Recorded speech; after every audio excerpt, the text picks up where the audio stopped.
What is up, you guys? It is me, RC 2001 Studios here, and today I'm going to be re-reviewing the Bandai Toys Dream Project Godzilla 1975 figure for you guys. And yeah, so as you could see, this is going to be a re-review, and the only reason why I'm kind of re-reviewing this figure is because I wasn't really, pleased with the original review that I uploaded. So I decided, why not re-review this figure since I don't have a review of this figure on my channel, and yeah. And besides, I kind of like this whole green background better than my other background that I'd use for my reviews. So before we get on to paint job, detail, things like that, I'm going to show you guys the tag that this figure comes with, because I did get mine with the tag. So here's the tag. On the front, you have a picture of Godzilla 1975 in black and white. It says Godzilla right there in Japanese, 1975. I'm not sure what that says, but I think it says Toys Dream Project. I know for a fact that that's his movie monster series. Right there it says Godzilla 1975. Again, Godzilla in Japanese. Not really sure what that says, but it says Bandai 2006, made in China. You have the Bandai logo, except in black and white, and on the back it's nothing. It's just a single sheet tag, and yeah, so just wanted to show you guys this before I get on to the actual figure. And yeah, so real quick, let's start off with articulation. Alright, so now we're going to be talking about articulation. So the articulation on this figure is basically like any other Bandai figure. You have a 360 rotatable head, arms that move 360 as well, both of them. You do have to pull them out a bit just so they don't rub against the legs. You do have legs that also rotate 360. And like I said, you do have to pull them out because they might rub against the tail, so just pull them out a bit.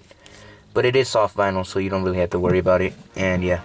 You also do have a glue seal on the tail, but I'm not going to break it just because of past experiences. And yeah, so you have a total of 5 points of articulation on this figure, which is pretty, basic. So yeah, so real quick, now we're going to get on to his paint job. Alright, so now I'm going to be talking about paint job on this figure. So the paint job on this figure is actually pretty good. You have a lot of highlights, kind of like the 74 figure. On the top of the head on this figure, you have a kind of olive green color going on. What's a highlight, but it looks pretty good. You have the same kind of color of highlights on the chest, and as well as on the kneecaps, which, like I said, it looks pretty nice. What else? His whole body is just a charcoal black color. His fingernails are a dark gray, which look really nicely done. His tongue is red. Teeth are actually a kind of white color, which looks good. And toenails are a dark gray color as well, exactly like the fingernails. And yeah, his dorsal fins are actually a solid kind of light gray color, and they do look pretty good. I kind of would have preferred if he came with metallic dorsal fins, like the 74 figure, but still, it's pretty good. And yeah, paint job on this figure is actually pretty good. He's got some highlights and things like that. So now we're going to be talking about sculpt and detail. Alright, so now I'm going to be talking about sculpt and detail. So the sculpt on this figure is pretty good. As you can see, the body mold for this figure is exactly like the 74 figure. Here it is. It's pretty much the same thing. The arms are the same, legs, dorsal fins. It's pretty much the exact same thing as the 74 mold, with the exception of the head. The head is a brand new sculpt, and it's a really good sculpt by Bandai. I do have to say that. It looks very movie accurate. You got the eyebrows, the cheekbones, things like that. Like, the head is really good, and it's so good that you forget that this is kind of the same mold as the 74 figure. But just because how good the head is, it makes you think that this is an entirely brand new sculpt. But yeah, I mean, it's just a really good head sculpt. It looks very movie accurate. You could look at this figure from the front view, the side view, and it still looks very, movie accurate. And yeah. So, that's pretty much all for sculpt. Like I said, the sculpting on this figure is pretty good. It's the same mold as the 74 with the exception of the head, and they do a really good job with the head. And yeah, so now we're going to be talking about detailing. So the details on this figure are actually really good. First, let's just start off with the head. You have a lot of nice detailing going on the head. I really like those little lines right there on the top of his head. Yeah, you know, where his dorsal fins begin. Really good. You have a lot of nice bumps on the side of his cheekbones, which look really good, as well as on his eyebrows, which look very nice. Pretty good sculpting in the mouth. What else? A lot of nice detailing on the neck, as well as on the arms and stuff. All the nice scale detail. Really good on this figure. The chest on this figure is really nicely detailed as well. Got those bumps right there. Really nice, you know, skin detail going on the legs as well. I really like this texturing that they put on the bottom of the feet. You got these nice little bumps and stuff, which look really nicely done.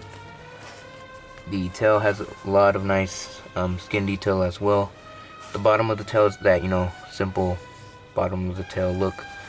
And yeah, the dorsal fins on this figure as well have a lot of nice detailing going on. You got these nice little bumps, which have really nice texture to them. And yeah, it's very defined. But they look pretty good. And yeah, I mean, that's pretty much sculpt and detail. Like I said, this figure is kind of like the 74, but you know, with the head. It's but the head just makes it feel like a brand new figure. And yeah, the detailing and sculpt on this figure is pretty good. So now I'm gonna give my final thoughts on this figure. So overall, you guys, I highly recommend this figure. It's a good Showa Godzilla figure to add in your collection. This figure has a really good paint job, you know, especially with the highlights. I kind of wish the dorsal fins were like the metallic dorsal fins from the 74 figure, but I know that wouldn't be accurate. But still, pretty good paint job. The sculpt on this figure is really good, especially the head sculpt. It's very movie accurate, you know, especially with the eyebrows and the cheekbones on this figure. But yeah, I mean, overall, it's a really good figure just to have.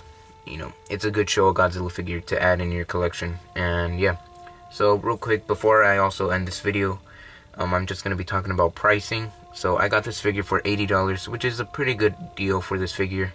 I got mine separately, of course, you know. I didn't get him with the Titanosaurus, but if you check on eBay right now, they'll most likely not have this figure individually. They'll most likely have this figure with the Titanosaurus, you know, in the entire set.